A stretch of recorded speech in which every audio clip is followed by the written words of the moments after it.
Hi everyone, this is Judy Sandrock again, and what I'm going to be doing is in this video taking you through the Kibana dashboard and how to build visualizations and how to get going with actually configuring your own dashboard. So what I've done is that I've opened up a browser and I've put in the address data.maxiq.space, and because I've gone to this website many times before, it's already saved my username and password. So just to recap on that, the username is the first part of the domain, which is data, and the password is MaxIQ. So here we are, we landed on this landing page, and I'm going to put in my unit name. That's Judy Office. And let's just search over there, and then we can see that my kit is connected and it's posting data. What you can do is that you can open up this little arrow over here and you can actually see all of the data that's coming through. You can see that my kit is actually sitting in Cape Town, Western Cape, South Africa. Well, that's actually where it's connecting to the internet. So that is the location of my internet provider and where they actually plugged into the internet. And then we can see I've got a number of my sensors connected. So that is showing over there. Now let's actually let's start with a visualization. What I'm going to do is that I'm going to start building a visualization. And you'll remember that everything to do with your kits has got that name SDG. So it's an acronym for the Sustainable Development Goals. And that is actually the index that everything is posted to. So what I'm going to do is I'm going to go here to create a new visualization. And I'm actually going to start off with something quite simple, like a line chart. And then you can see here, it's asking me, select the index, and I go here to SDG index. Right. So this is going to give me a visualization for all of the kits that are connected to that index. So what I need to do is that I need to start off by saying Judy Office over here and click on the search. So now what it's doing is it's giving me the data from my kit. There's one data point here which says count 342. That means that there's 342 data packets that have been posted. That doesn't really help me. So let's actually have a look here at what am I going to put on my y-axis.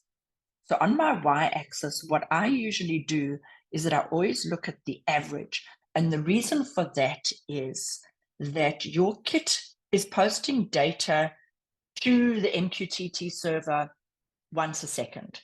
But what I'm going to be doing is that I'm going to be building a dashboard where I'm looking at it over a much longer period of time. So if my data is only being displayed, let's say once a minute, then I want an average over those seconds that made up that minute. So that's why I'm going to click average over here. And the field I'm going to be looking for is going to be, let's say, my humidity, the humidity where I am, and that's air humidity. So I'm going to put here air relative humidity as a percentage as my custom label. And then what I'm going to do is I need to choose my x-axis.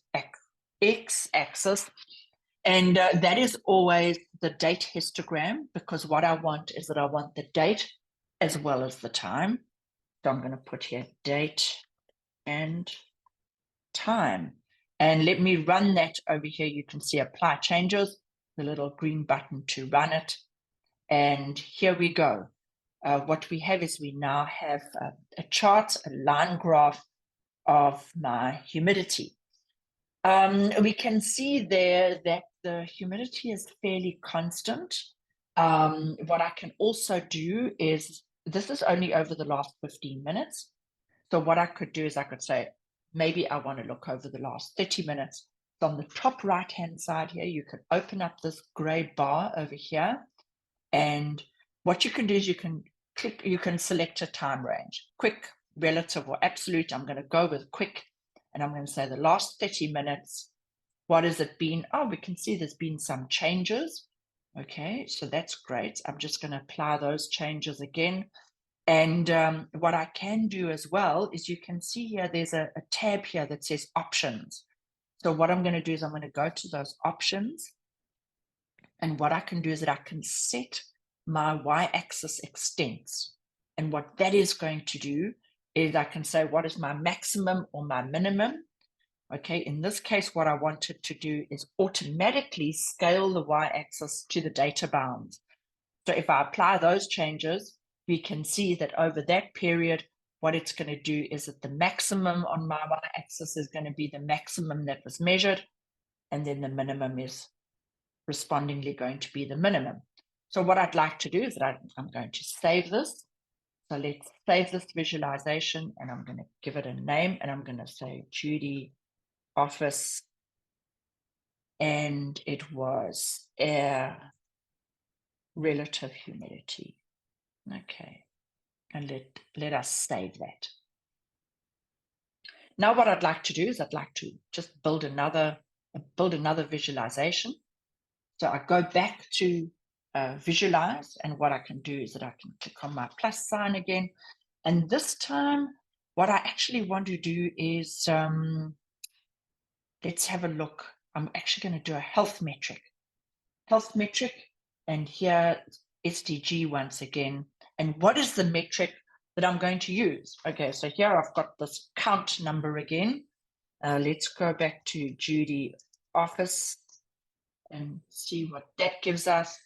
And it says, okay, we've had 682 packets posted. That doesn't really mean enough to me. So what I'm going to do is that I'm going to say, what would I like to do is, in this case, I'd actually like to have a look at my maximum over that 30 minutes. And the maximum I'm going to have a look at is going to be, from my weather sensor, the temperature. Okay, or otherwise, let's actually, there's a number of things we could do. What we could do is we could say, we could actually say heat index. That could be really interesting. What has been the maximum heat index? I'm going to call that maximum heat index.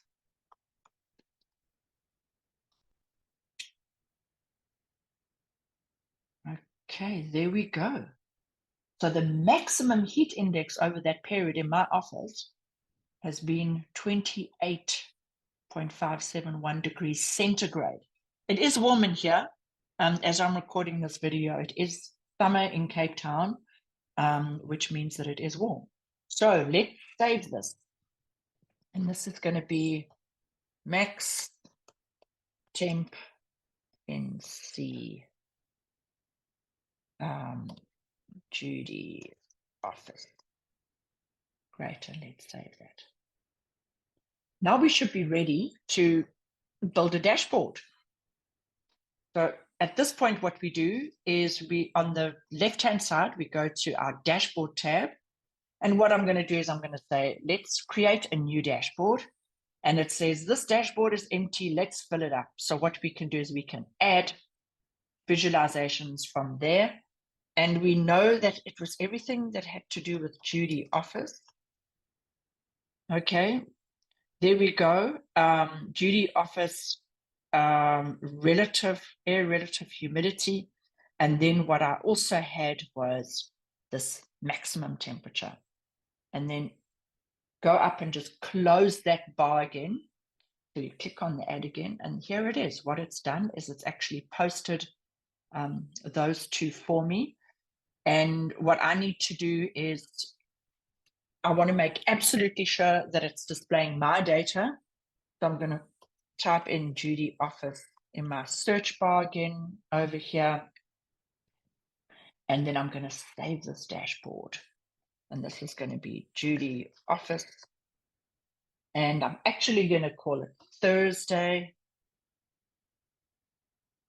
And what I could do is I could save the time with the dashboard, but I'm not actually going to do that in this instance. And then I'm just going to click over here, save. And so what I can do is that I can build more and more visualizations, and then I can add it to this dashboard. So let me do one more visualization. So I'm going to go up here to add. And what I could do is I could either search for ones that I'd already made, or otherwise, from here on the right-hand side, I can actually add a new visualization. So you don't always have to go to visualize, create new visualization. I could actually add it straight here from the dashboard, and it's saying, what do you want to do? And I'm going to actually add a data table. Once again, SDG index. And here it is, it's saying, okay, let's start building out this table. So I know that my kit name is Judy Office. I'm going to search over there, and then my metrics. And I'm going to gather everything that I possibly can from my kit. You can see what it's doing is it's giving me the options for every single one of the sensors in the MaxIQ ecosystem. But what I have is with my weather station kit, I've only connected the weather sensor and the light sensor.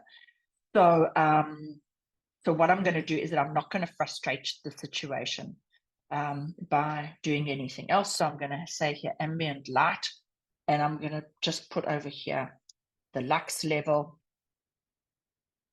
Okay, and what I'm going to do is I'm going to add, let's say, let me just add another metric here, and I'm going to say my weather sensor at the bottom is going to be in temperature, and that is always centigrade. Because we run an international program and a lot of space programs, we need to make sure that it's metric. So here we go. What I've got is I've got my two columns, but now what I need to do is that I need to actually have my buckets. So what I'm going to do is I'm going to say, what is my aggregation? And that is going to be date histogram. And then if I scroll down, what I could do is I could change this and say, I want readings from every second, every millisecond, or whatever it may be. But what I'm going to do is I'm just going to leave it on auto, so that what it does is it fills the table as best required over that particular time period that I'm monitoring. So the custom label is going to be date and time. So let's run that. Okay, so there we go. We've got our date and time. We've got our lux levels, our temperature levels. And what you can do is you can just keep adding metrics. So that is what I'm going to do. I'm going to add one more metric, and then I'm going to save it to the dashboard. So what I'm going to do is I'm going to say, let's do relative humidity, RH as a percent.